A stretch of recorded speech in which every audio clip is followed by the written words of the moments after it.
I do think that this match and these two guys work so well together. They scratched the surface. They did not go as deep as they needed to, where Brock and Kurt could have been a Rock and Austin type of rivalry over years, many, many years. So obviously, Kurt's health is paramount and most important. And by the way, wrestlers are a rare breed. Like Hunter, he might have been walking around in bike shorts, but he wasn't selling the injury and limping around. I don't remember Kurt, even though he had all this stuff going on, that he was weighed down by anything. He was very professional, and and obviously the hamstring injury happened in the match, so I'm not going to see him limping around. But Hunter, during that time, should have been limping around and wasn't. He wasn't even on crutches or a cane, just walking around like nothing ever happened.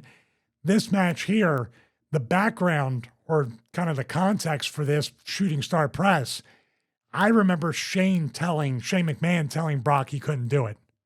There's no way you can do it. Like in a daring you kind of way. So not a, hey man, you can't do it, be careful. It's like, you can't do that. Just kind of egging Brock on. And Brock totally has done this. From what I remember, he was doing this in dark matches. And they kind of told him to stop doing it because he's a monster. So he pulled this out, but he was doing it every night on dark matches, maybe even house shows, I'm not sure. But it's just a testament that these guys and girls can go out there and suspend all your disbelief. Unless there's an injury that's part of the storyline, part of the angle, part of what goes into the finish of the match. More times than not, professional wrestlers will never let you literally see them sweat with pain, with discomfort. They bake it in sometimes into the match. If Kurt was like, my hamstrings hurt, Brock would be working the leg right off the bat to cover for that so Kurt could sell.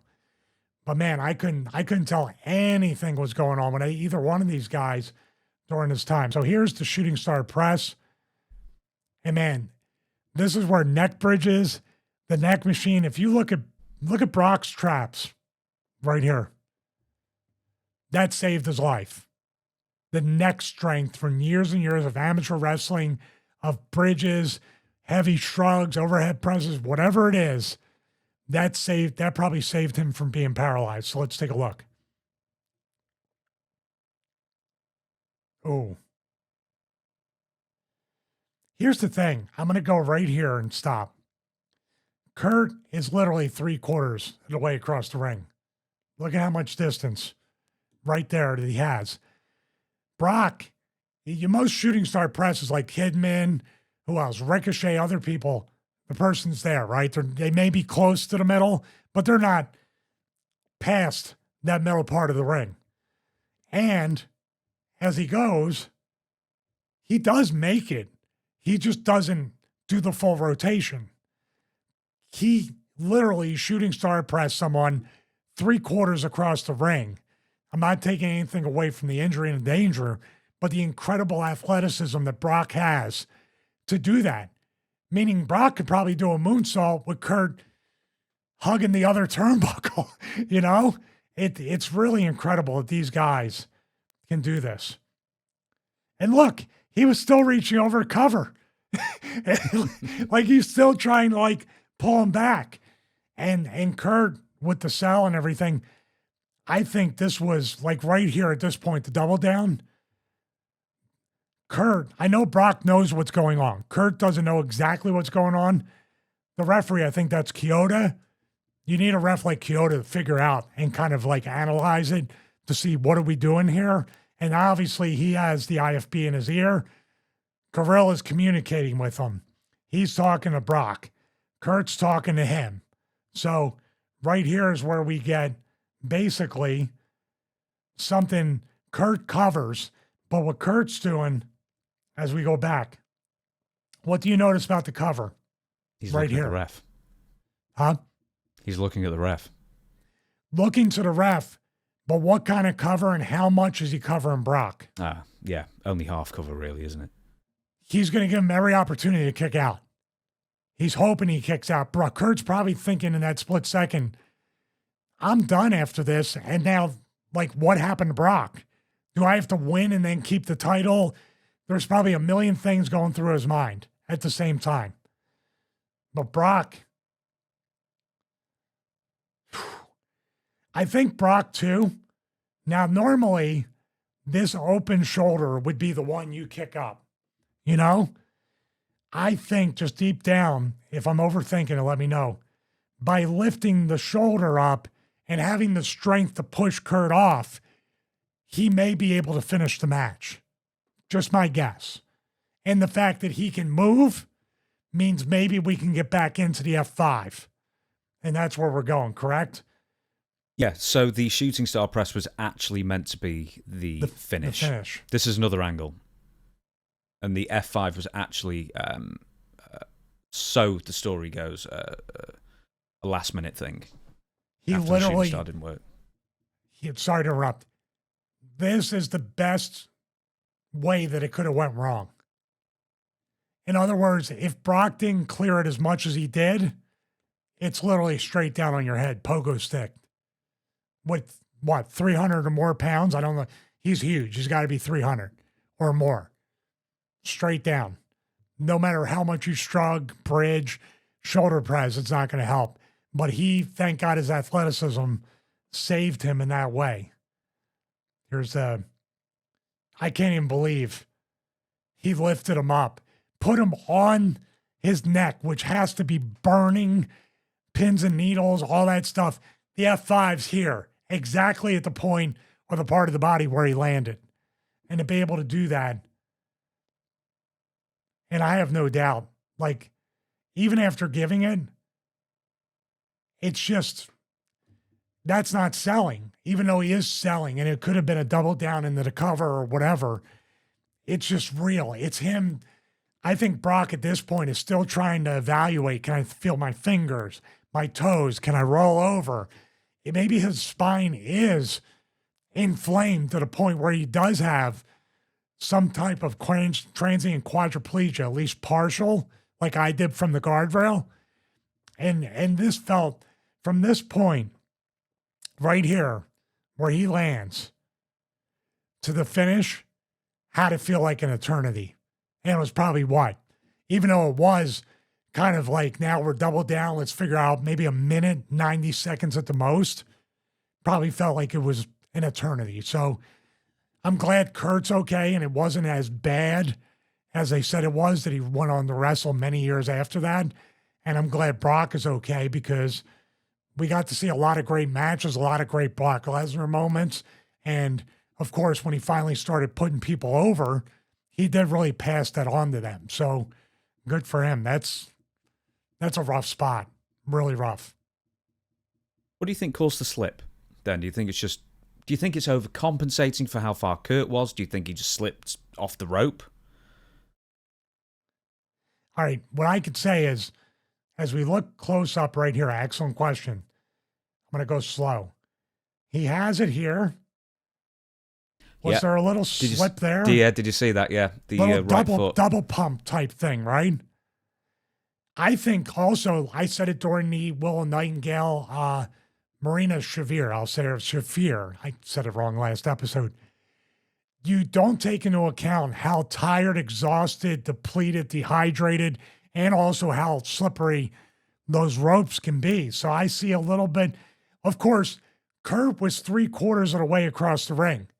So maybe Brock thought he needed extra momentum to reach. So it could have been a mixture of both. It could be a mixture between, as he gets up there, between the slippery, see that left foot? He's trying to get the footing right there. See how he slips that left foot? A little bit, he can't quite figure out. You want your heels to be touching this turnbuckle, like almost like 45-degree, following the ropes, but your heels are kind of set to kind of hug that turnbuckle. But also right here, as you can see, he's here. 1, 2, 3. And yeah, he kind of does a little bit of an extra momentum thing as he goes. Can you get up the other angle of the shooting star press? 'Cause I'm wondering if we can see a slip, or because he almost like half. Have you ever done that on a trampoline where you just bend your knees at the wrong time and it kills your momentum? He sort of does that on the third bounce just before he jumps. See what I mean? Yeah. I Does think, a little.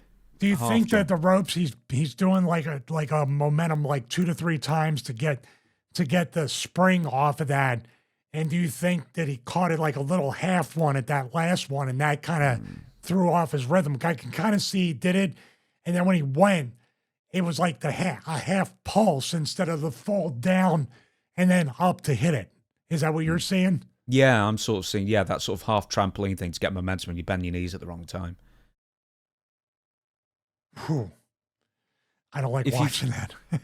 If you forward to the end of the video as well, you can just see Brock Lesnar's face for the last few seconds. And his nose is bleeding. He is very dazed. Oh, that's a concussion. That's 100%. And look at his forehead that scraped the mat. That was when he hit. So He's he got took that it full. Cro-Magnon thing going on. Yeah, but he hit that mat really, really hard. And you figure winning the title, you're going to be selling. He literally looks like a deer in the headlights after that. So yeah, he's concussed 1,000%. So, I think that's about the end of the show. Unless there's something else we need to mention about that. No, I'm just glad both guys recovered from it. I know you carry whatever injuries, concussions we talked about with Nowinski.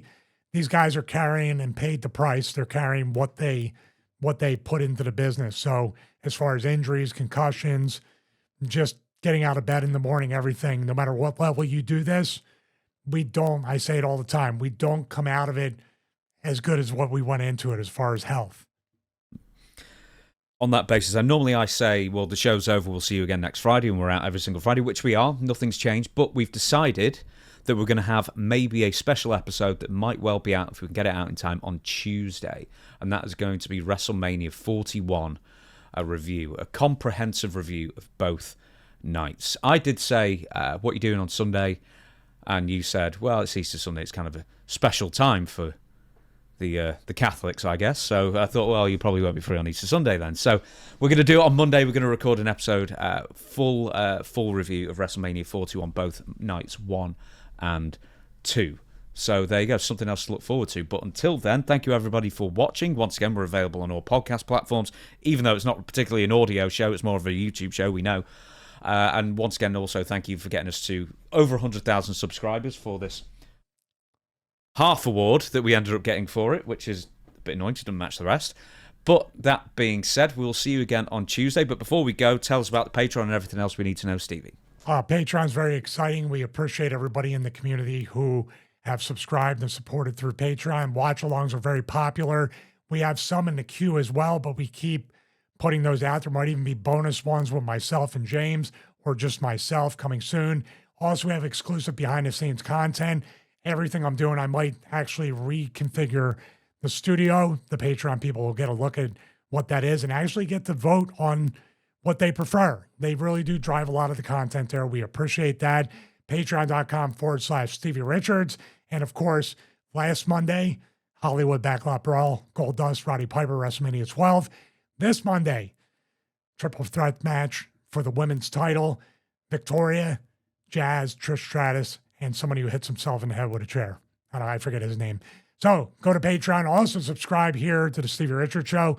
Subscribe to James' brand new channel if you're watching this after it comes out. And also check out Storytime with Dutch Mantel as well as WSI. But for now, thank you very much. Have a great WrestleMania weekend. Enjoy both nights of WrestleMania. And we'll see you not only in the WrestleMania special show, but also next week for episode 43 of the Stevie Richards Show. Aha.